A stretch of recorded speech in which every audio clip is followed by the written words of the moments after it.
વિદ્યાર્થી મિત્રો, હું કેડી પટેલ સાહેબ વિજ્ઞાન પ્રવાહ ધોરણ 12 વિષય ગણિતમાં શેઠ GS સોનાવાલા હાઈસ્કૂલ તરફથી આપ સૌનું હાર્દિક સ્વાગત કરું છું. તો આ અગાઉના વિડીયોમાં આપણે શ્રેણિક અને શ્રેણિકના વ્યાપક સ્વરૂપ વિશેનો થોડો ખ્યાલ મેળવ્યો હતો. આજે આપણે શ્રેણિકના પ્રકાર વિશેનો અભ્યાસ કરીશું. તો સૌપ્રથમ હાર શ્રેણિક. હાર શ્રેણિકને રો મેટ્રિક્સ તરીકે ઓળખવામાં આવે છે. એટલે કે જે શ્રેણિકમાં માત્ર એક જ હાર હોય તેને આપણે હાર શ્રેણિક કહીશું. એટલે કે 1/n શ્રેણિક. એની કક્ષા કઈ થાય? 1/n શ્રેણિક. એના ઘટકો જોઈએ તો શ્રેણિકમાં A11, A12, A13 up to A1n એ હાર શ્રેણિક છે, જે n belongs to capital N. A11 એટલે પહેલી હાર પહેલા સ્તંભનો ઘટક, A12 એટલે પહેલી હાર બીજા સ્તંભનો ઘટક, A13 એટલે પહેલી હાર ત્રીજા સ્તંભનો ઘટક. એ જ રીતે A1n એટલે કે પહેલી હાર nમા સ્તંભનો ઘટક થશે. બરાબર છે. તો આની અંદર હાર એક જ છે, જ્યારે સ્તંભ કેટલા છે? A11 એટલે પહેલો સ્તંભ, A12 એટલે બીજો સ્તંભ, A13 એટલે ત્રીજો સ્તંભ, એમ કરતાં A1n એટલે સ્તંભ કેટલા છે? n. એટલે હાર એક જ હોય, સ્તંભ ગમે તેટલા હોઈ શકે. તો એવા શ્રેણિકને હાર શ્રેણિક કહેવાય. ઉદાહરણ તરીકે A બરાબર શ્રેણિકમાં -1, 1, 3, 5. તો આની અંદર હાર કેટલી છે? 1. જ્યારે સ્તંભ કેટલા છે? 4 છે. જુઓ મિત્રો, તો -1 પહેલો સ્તંભ કહેવાય, 1 બીજો સ્તંભ કહેવાય, 3 ત્રીજો સ્તંભ કહેવાય અને 5 એ ચોથો સ્તંભ કહેવાશે. એટલે આ શ્રેણિકને આપણે 1/4 શ્રેણિક તરીકે ઓળખીશું. ઓકે. તો આ શ્રેણિકમાં એક જ હાર હોવાથી એને હાર શ્રેણિક કહેવાય છે. હવે એ જ રીતે બીજો શ્રેણિક સ્તંભ શ્રેણિક. જેમ હારમાં વાત કરી કે ફક્ત એક જ હાર હોય તેને હાર શ્રેણિક કહેવાય, એમ સ્તંભમાં પણ એવું જ છે કે જે શ્રેણિકમાં માત્ર એક જ સ્તંભ હોય તેને સ્તંભ શ્રેણિક કહેવાય.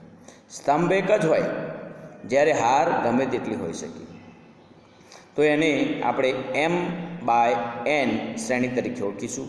તો એના ઘટકો જોઈએ તો શ્રેણિકમાં A11, A21, A31 up to નીચે તરફ લખતા જવાનું AM1 એ સ્તંભ શ્રેણિક છે, જ્યાં n belongs to capital N. Capital N એક પ્રાકૃતિક સંખ્યાઓનો ગણ. તો આમાં A11 એટલે પહેલી હાર પહેલા સ્તંભનો ઘટક, A21 એટલે બીજી હાર પહેલા સ્તંભનો ઘટક, A31 એટલે ત્રીજી હાર પહેલા સ્તંભનો ઘટક, AM1 એટલે mમી હાર પહેલા સ્તંભનો ઘટક. તો આમાં સ્તંભ કેટલા છે? એક જ છે. હાર કેટલી છે? m હાર. એટલે m આપણે જાણતા નથી, એટલે આપણે m તરીકે લખ્યું છે. ઓકે. ઉદાહરણ તરીકે A બરાબર શ્રેણિકમાં 3, 5, 2, -8. ઓકે. તો પહેલી હારનો ઘટક 3, બીજી હારનો ઘટક 5, ત્રીજી હારનો ઘટક 2, ચોથી હારનો ઘટક -8. જ્યારે સ્તંભ કેટલો છે? એક જ છે. એક જ સ્તંભમાં 4 4 આવેલા છે. તો એ શ્રેણિકને આપણે 4/1 તરીકે ઓળખીશું. કયા તરીકે ઓળખીશું? 4/1 શ્રેણિક. હવે આગળ ચોરસ શ્રેણિક. ચોરસ શ્રેણિક કોને કહેવાય? તો ચોરસ શ્રેણિક એટલે જે શ્રેણિકમાં હાર અને સ્તંભની સંખ્યા સમાન હોય. જે શ્રેણિકમાં હાર અને સ્તંભની સંખ્યા સમાન હોય તેને આપણે ચોરસ શ્રેણિક તરીકે ઓળખીશું. દાખલા તરીકે 2 હાર અને 2 સ્તંભ હોય તો એમાં હાર અને સ્તંભ સમાન થયા, તો એને આપણે શું કહીશું? કેવો શ્રેણિક કહીશું? ચોરસ શ્રેણિક. એને ઇંગ્લિશમાં સ્ક્વેર મેટ્રિક્સ તરીકે ઓળખીશું. ઉદાહરણ તરીકે n/n, m/m એટલે n સરખા હોય, mm સરખા હોય. તો અહીંયા એક ઉદાહરણ આપ્યું છે. A બરાબર 1, 2, 8, 3, 8, 4, 1, 2, 5. અને આ શ્રેણિક જે છે એ કેવો છે? એમાં કેટલા હાર અને કેટલી સ્તંભ છે? તો 3 હાર અને 3 સ્તંભ છે. એટલે 3/3 તરીકે ઓળખીશું. એની કક્ષા શું થાય? 3/3. B બરાબર શું છે? 8, 2, -9, 0. પહેલી હારમાં 8, 2 છે, બીજી હારમાં -9, 0 છે. એટલે કે એમાં 2 હાર અને 2 સ્તંભ છે. એટલે એ 2/2 પ્રકારનો ચોરસ શ્રેણિક છે. બરાબર છે. હવે આગળ જોઈએ તો આપણે શૂન્ય શ્રેણિક, ચોરસ શ્રેણિકની વાત કરી, આર શ્રેણિકની વાત કરી, સ્તંભ શ્રેણિકની વાત કરી. હવે શૂન્ય શ્રેણિક કોને કહેવાય? શૂન્ય શ્રેણિક એટલે ઝીરો મેટ્રિક્સ. શૂન્ય શ્રેણિક એટલે શું? Zero matrix. જે શ્રેણિકના બધા જ ઘટકો શૂન્ય હોય તે શ્રેણિકને શૂન્ય શ્રેણિક કહેવાય છે. કોઈ પણ શ્રેણિક આપ્યો હોય તો એના બધા જ ઘટકો શું હોવા જોઈએ? શૂન્ય હોવા જોઈએ. તો એવા શ્રેણિકને આપણે શૂન્ય શ્રેણિક અથવા ઝીરો મેટ્રિક્સ તરીકે ઓળખીશું. એને ઓ વડે દર્શાવાય. શૂન્ય શ્રેણિકને કયો ઓ વડે દર્શાવાય છે? O, m by n by m જે કંઈ પણ લખી શકો છો. તો ઉદાહરણ એ બરાબર શ્રેણિકમાં પહેલી હારમાં તો 0 0 0 0. શું થયું? 1/4 પ્રકારનો શૂન્ય શ્રેણિક. બી બરાબર 0 0 0 0, તો 2/2 પ્રકારનો શૂન્ય શ્રેણિક. સી બરાબર 0 0 0 0 0 0 0 0 0, તો એ કેવો છે? 3/3 પ્રકારનો શૂન્ય શ્રેણિક. હવે વિકર્ણ શ્રેણિક કોને કહેવાય? તો વિકર્ણ શ્રેણિક એને આપણે ઇંગ્લિશમાં કહીશું ડાયગોનલ મેટ્રિક્સ. શું કહેવાશે? Diagonal matrix.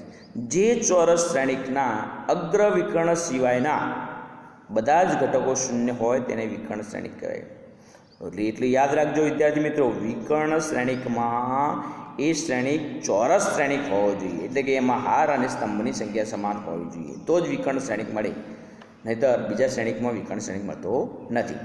હવે વિકર્ણ શ્રેણિક એટલે કે જે શ્રેણિકના ચોરસ શ્રેણિકના અગ્રવિકર્ણ. અગ્રવિકર્ણ એટલે કયો ઘટક? જે આમ આપણે ઉપરની બાજુથી ડાબી બાજુથી આમ ત્રાસી લીટી મારી A11, A22, A13, કયા ઘટકો આવશે? A11, A22, A33, કેમ કરતાં ANN. તો આ જે ઘટકો જે છે એ ઘટકો એ શાના છે ભાઈ? અગ્રવિકર્ણના ઘટકો છે. એ ઘટકો સિવાયના બધા ઘટકો શૂન્ય હોવા જોઈએ. બરાબર છે? વ્યાખ્યા બરાબર સમજો કે જે ચોરસ શ્રેણિકના અગ્રવિકર્ણ સિવાયના બધા જ ઘટકો શૂન્ય હોય, એટલે અગ્રવિકર્ણ સિવાયના બધા ઘટકો શૂન્ય હોવા જોઈએ. પણ એમાં એવું નથી કહ્યું કે અગ્રવિકર્ણના ઘટકો શૂન્ય ન હોવા જોઈએ, એવું નથી કહ્યું. એટલે એમાંથી એકાદો ઘટક પણ શૂન્ય હોય છે કે બે ઘટકો પણ શૂન્ય છે. હા, 3 ઘટકો શૂન્ય હોય તો શૂન્ય શ્રેણિક બની જાય, તો એને આપણે વિકર્ણ શ્રેણિક તરીકે ઓળખતા નથી. પણ એની અંદર જે ઘટકો આવેલા છે અગ્રવિકર્ણના ઘટકો, એ 3 ઘટકો કે 4 ઘટકો હોય તો એમાંથી કોઈ પણ 3 કે 4 0 હોઈ શકે. પણ એ આખા અગ્રવિકર્ણના બધા જ ઘટકો 0 હોય તો એ વિકર્ણ શ્રેણિક કહી શકાતો નથી. એને આપણે 0 શ્રેણિક તરીકે ઓળખીશું. અથવા એને ટૂંકમાં લખવું હોય તો એ બરાબર ડાયગોનલ લખી, DIAG લખી અને મેટ્રિક્સમાં A11, A22, A33 up to ANN લખી અને આપણે n/n તરીકે દર્શાવી શકીએ છીએ. નોંધ યાદ રાખજો. હવે diagonal A1 શ્રેણિકમાં A11, A22, A33 up to ANN શ્રેણિક પૂરો, plus diagonal B11, B22, B33 up to BNN. તો આની અંદર શું કરવાનું છે? સરવાળો કયો છે? તો પહેલા ઘટક સાથે A11 સાથે કોને સરવાળો કરવાનો? B11. એટલે A11 diagonal A11 plus B11. A22 સાથે કોને સરવાળો કરવાનો? B22 નો, એટલે A22 પ્લસ B22. A33 સાથે B33 નો, એટલે A33 plus B33 up to ANN plus BNN. Okay, તો આ શ્રેણિક જે છે એ શ્રેણિકોના સરવાળા માટે આપણે વાત કરી છે. ઉદાહરણ તરીકે A બરાબર 20 0 0 5, A બરાબર 20 0 5 અથવા A બરાબર ડાયગોનલ 2 5. તો આની અંદર જો અગ્રવિકર્ણના ઘટકો કયા છે? અગ્રવિકર્ણના ઘટકો 2 અને 5, એ સિવાયના બાકીના બે ઘટકો 0 છે કે નહીં? હા, એટલે આપણે એને કેવો શ્રેણિક કહીશું? વિકર્ણ શ્રેણિક. એને ડાયગોનલ ઓફ 2 5. એટલે જે અગ્રવિકર્ણના ઘટકો છે એને ડાયગોનલ લખી અને લખી દેવાના. બરાબર છે? એ રીતે બી બરાબર જુઓ શું છે? 1 0 0 0 -3 0 0 0 0. બરાબર? તો ડાયગોનલ શું થશે? 1 -3 0. હમણાં જ મેં વાત કરી કે વિકર્ણ શ્રેણિકમાં વ્યાખ્યા એવી છે કે અગ્રવિકર્ણના ઘટકો સિવાયના બધા ઘટકો શૂન્ય હોવા જોઈએ. એવું નથી કહ્યું કે અગ્રવિકર્ણના ઘટકો પણ શૂન્ય હોવા જોઈએ, એવું નથી. એ ગમે તે શૂન્ય ના હોવા જેવું નથી કહ્યું. શૂન્ય હોય પણ ખરા અને ના પણ હોય, બરાબર છે. એટલે આમાં તમે જુઓ તો એ 3/3માં છેલ્લો જે ઘટક છે એ કેવો છે?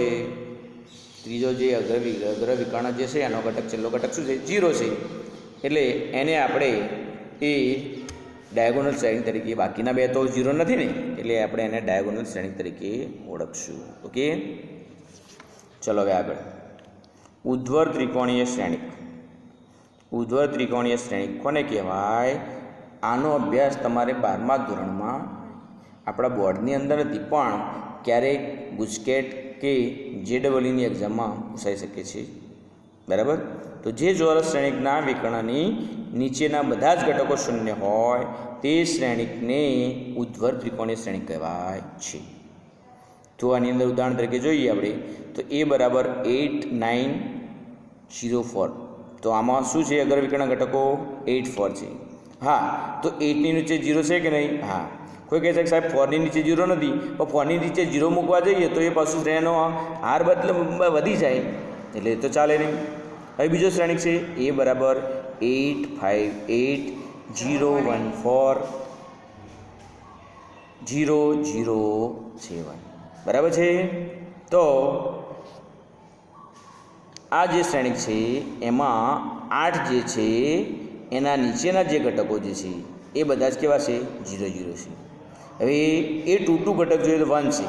તો 1માં ઉપરની બાજુ નીચેની બાજુ બંને બાજુ આપણે 0, 0 લખી શકતા નથી, કારણ કે વ્યાખ્યા શું છે કે નીચેના ઘટકો શૂન્ય હોવા જોઈએ, બરાબર છે. એ જ રીતે ત્રીજો ઘટક જે છે એમાં પણ એવું છે. તો એટલે યાદ રાખવાનું કે જે શ્રેણિકના અગ્રવિકર્ણના ઘટકોના નીચેના બધા જ ઘટકો શૂન્ય હોય એને ઉધ્વર ત્રિકોણીય શ્રેણિક તરીકે ઓળખાય છે, અપર ટ્રાયંગલ મેટ્રિક્સ તરીકે ઓળખવામાં આવે છે. હવે અધઃ ત્રિકોણીય શ્રેણિક. જે ચોરસ શ્રેણિકના વિકર્ણની ઉપરના બધા જ ઘટકો શૂન્ય હોય, વિકર્ણની ઉપરના બધા જ ઘટકો શું હોય? શૂન્ય હોય તેવા શ્રેણિકને અધઃ ત્રિકોણીય શ્રેણિક કહેવાય છે. ઉદાહરણ તરીકે A બરાબર 8, 0, 3, 4. તો 4ની ઉપરનો જે ઘટક જે છે એ 0 છે. એ જ રીતે A બરાબર 8, 0, 0, 6, 1, 7, 3, 2, 7. તો આમાં કયો ઘટક લેવો પડે? છેલ્લો હારનો છેલ્લો ઘટક લેવો જોઈએ. છેલ્લી હારનો છેલ્લો ઘટક જે છે 7 છે. તો એની ઉપરના બધા જ ઘટકો શું છે? 0, 0 છે. તો આવા ત્રિકોણને અધઃ ત્રિકોણીય શ્રેણિક તરીકે ઓળખવામાં આવે છે. ઓકે, હવે જોઈશું આપણે તો અધઃ ત્રિકોણી વિશે વાત કરી. હવે લંબ શ્રેણિક. લંબ શ્રેણિક એ કોને કહેવાય? તો ઓર્થોગોનલ મેટ્રિક્સ એટલે કે લંબ શ્રેણિક. A ઇન્ટુ એનો ટ્રાન્સફર. તો આ એનો ટ્રાન્સફર શું છે? એનો ટ્રાન્સફર એ આપણે આગળ શીખીશું, એમ છતાં અત્યારે થોડો ઉલ્લેખ કરી દઈશું. તો એનો ટ્રાન્સફર એટલે જે સ્તંભ એ આપેલો હોય એની બધી જ હારને બધા સ્તંભમાં ફેરવીએ તો એને આપણે એનો ટ્રાન્સફર કહેવાય છે. તો એ અને એનો ટ્રાન્સફરનો ગુણાકાર 1 થાય. એ બંને ગુણાકારની રીતે આપણે આગળ શીખીશું. તો એ બંને ગુણાકાર I થતો હોય તો તેવા શ્રેણિક એને લંબ શ્રેણિક કહેવાય છે, બરાબર છે. હા, દરેક લંબ શ્રેણિકનો વ્યસ્ત શ્રેણિક મળે. દરેક લંબ શ્રેણિક હોય તો એનો વ્યસ્ત શ્રેણિક મળે છે. સમજ પડી? આવર્તી શ્રેણિક. તો જો A તથા કોઈપણ પૂર્ણાંક સંખ્યા k માટે A kની +1 બરાબર A, તો શ્રેણિક એને આવર્તી શ્રેણિક કહેવાય છે. એટલે કોઈપણ શ્રેણિક A આપેલો હોય અને પૂર્ણાંક k આપ્યો હોય તો એના ઉપર A 1 + 1 લે સ્ક્વેર કરીએ, A 2 + 1 લે 3, 3. તો એટલે કે તમે ગુણાકાર કરો A સ્ક્વેર એટલે A ગુણ્યા એ શું મળે? A મળે. A કેની જગ્યાએ 2 લો તો A 2 + 1 એટલે A ક્યુબ થયું. તો A ક્યુબ એટલે A 3 વખત ગુણાકાર કરો. ગુણાકાર રીતે આપણે આગળ શીખીશું.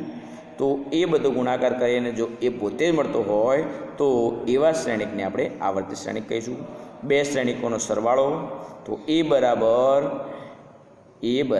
શ્રેણિકમાં Aij અને B બરાબર Bij બંને m/n કક્ષાના શ્રેણિકો હોય તો તેમનો સરવાળો a plus B is equal to શ્રેણિકમાં aij પ્લસ bij માટે વ્યાખ્યાયિત છે. એટલે કે બે શ્રેણિકો આપેલા હોય તો એમાં પહેલી હારના પહેલા ઘટક, દાખલા તરીકે એ અને બી બે શ્રેણિકો આપ્યા છે, તો એનો પહેલી હારનો પહેલો ઘટક અને બીની પહેલી હારનો પહેલો ઘટક એ બંનેનો સરવાળો કરવાનો. એ રીતે પહેલી હારનો બીજો ઘટક, બીની બીજી હારનો બીજો ઘટક, એ બેનો સરવાળો કરવાનો. એ જ રીતે દરેક હાર અને દરેક સમયે તે કરી શકાય છે. તો એ શું થશે? શ્રેણિકોનો સરવાળો. એટલે A plus B is equal to A I J plus બી આઈ જે વડે વ્યાખ્યાયિત થાય છે.